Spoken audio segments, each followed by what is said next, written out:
দেউতাই মোৰ নিচিনা কৰিছে আমাৰ পপু এতিয়া নিউ ড্ৰেছ পিন্ধিলে হাতত ঘড়ী লগাই ল'লে আৰু এইফালে চাওঁ বেবী চাওঁ ক'ত যাবানো গুৱাহাটীহে যায় অ' পুতেৰে অ' নামঘৰ যোৱা এইফালে মিষ্টাৰে ওলাইছে আৰু আমাক থৈ আহিব বোলে এইফালে চাই দিয়া এইয়া ওলাই আজৰি আৰু মই সেইয়া মোক দেখুৱাই দিবা নেকি এইফালে মই এইফালে ধুন ধুন ব'লা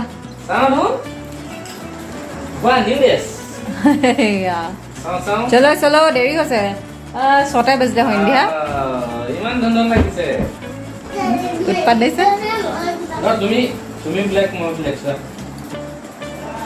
এভৰিৱান সকলোকে স্বাগতম জনাইছোঁ মনালিছা গগৈ চেনেলৰ নতুন এটা ব্লগলৈ আনদিনাৰ দৰে আৰু আজি এতিয়া সন্ধিয়া 6টা বাজি গৈছে আৰু আমি এফালে যাব লৈছোঁ ঘৰৰ ওচৰতে মানে আমাৰ দাইজনৰ ঘৰত ভাগৱত পাঠ আছে দিহানাম হ'ব বোলে তাকে নিমন্ত্ৰণটো জনালে ৰাতিপুৱা এই গধূলি ভাগলৈ আছিলে সেইকাৰণে এতিয়া আমি যাব লৈছোঁ আহুমা যাব মিষ্টাৰ আমাক থৈ মেলি আহিবগৈ এইফালে পুপু আৰু ঘৰৰ পৰা মা ভণ্টি যাব সেয়াই আৰু আমি ইয়াৰ পৰা গৈ এতিয়া মাহঁতক লৈ যাব লাগিব এয়া আৰু মাহঁতক আমি লৈ যাম আৰু লগতে তাৰপিছত একেবাৰে দাই ঘৰত গৈ লগ পাম নহ'লে মাহঁতৰ ঘৰত লগ পাম ঠিক আছে তেনেহ'লে সম্পূৰ্ণ ভিডিঅ'টো চাই থাকিব বুলি আশা ৰাখিলোঁ যদি ভিডিঅ'টো চাই ভাল পায় এটা লাইক কৰিব নতুন ভিউৱাৰসকলে মোৰ চেনেলটো ছাবস্ক্ৰাইব কৰিবলৈ নাপাহৰিব ঠিক আছে চাই থাকক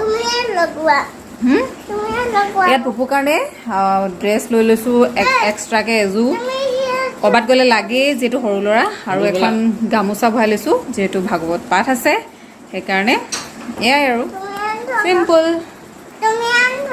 ব'লা দেৰি হৈছে নহয় ব'লা অঁ সেইফালে তুমি ধৰিবা নেকি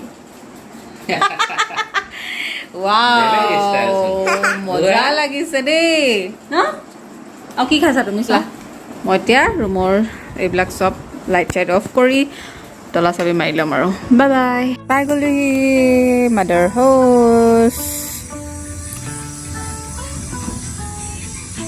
অকণমান নতুনকৈ কৰিছে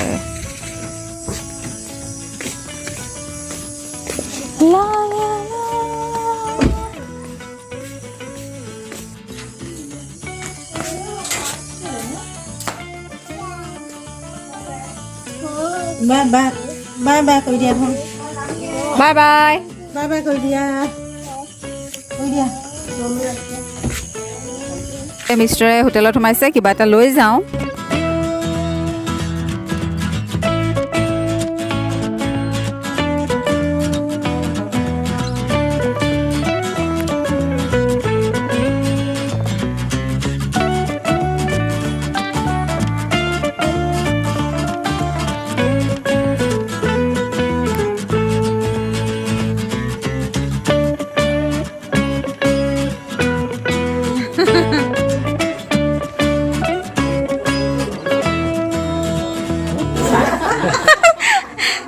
চাহ খাব হৈ গ'ল আমাৰ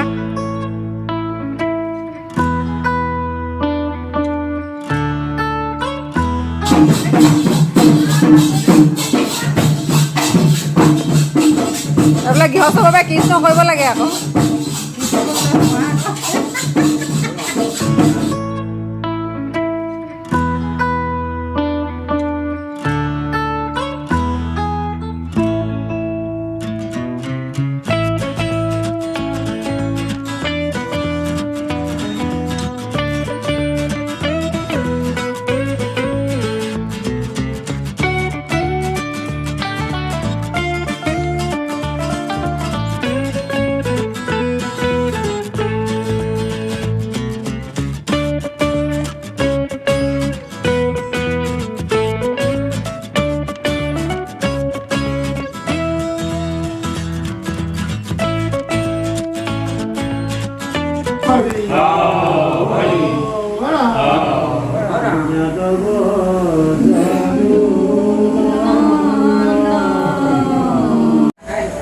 সকলো নিগম কল্পতৰু তাৰ ফল মহাভাগৱত ভোকে মুখে আহি ভূমিকা হৈ উঠিব ৰসত সূত্ৰ যিটো লগত কৃষ্ণৰ চৰণে দিয়া মনত পৰমহংসে পিংকৰ ৰস অমৃত যিমানবিলাক নিগম শাস্ত্ৰ কল্পতৰু শাস্ত্ৰ বুলি কোৱা হয় যাক সমস্ত নিগম শাস্ত্ৰৰ ফল হৈছে মহাভাগৱত। এই মহাভাগৱত শাস্ত্ৰ আমি শুদ্ধভাৱে শ্ৰৱণ কৰিব লাগে, শুদ্ধভাৱে কীৰ্তন কৰিব লাগে।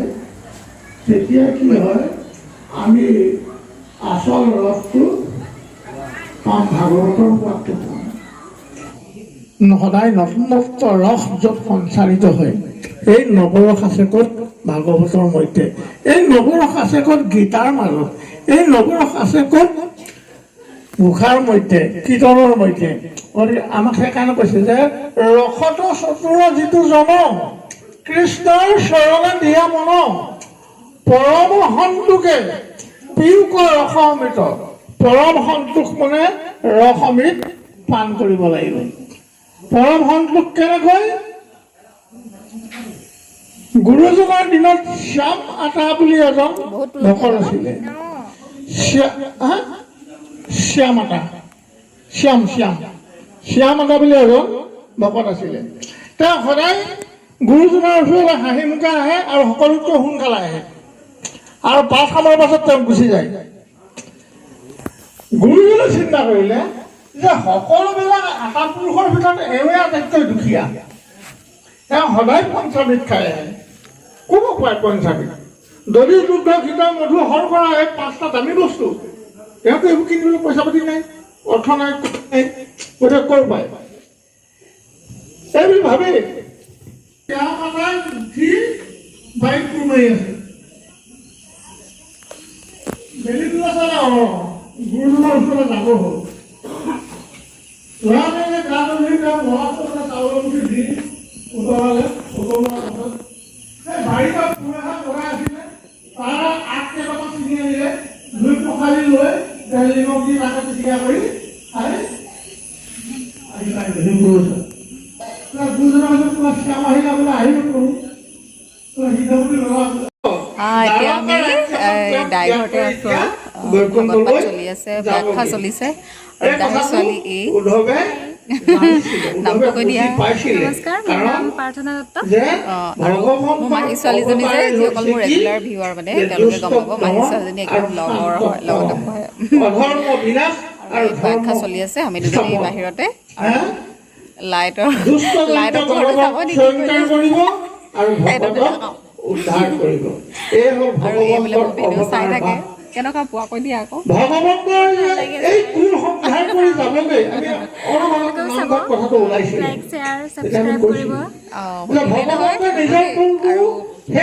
আৰু দেখুৱাবলৈ চেষ্টা কৰিম।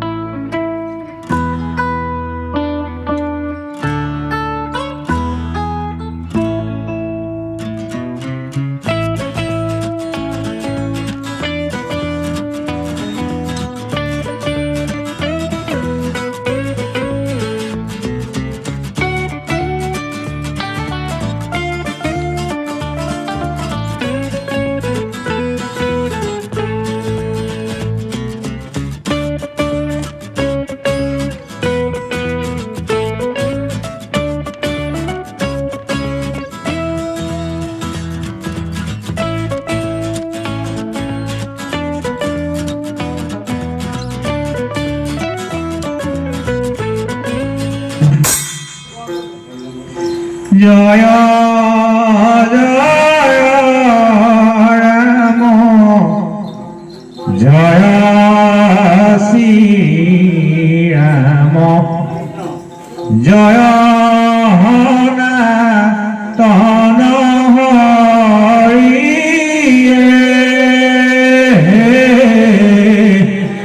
জয়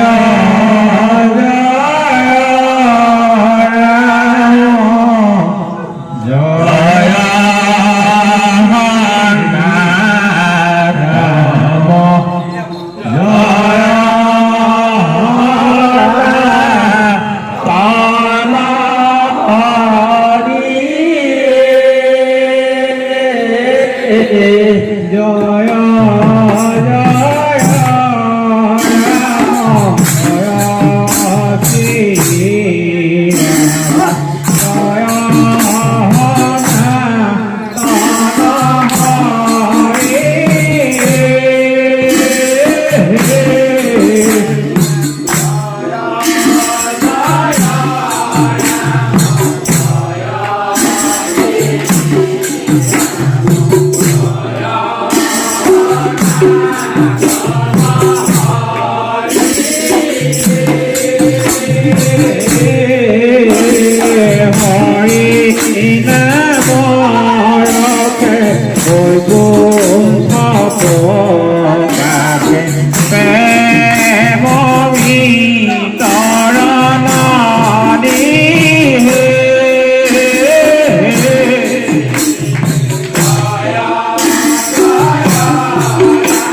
থৈছো ঘৰতে বজাৰ।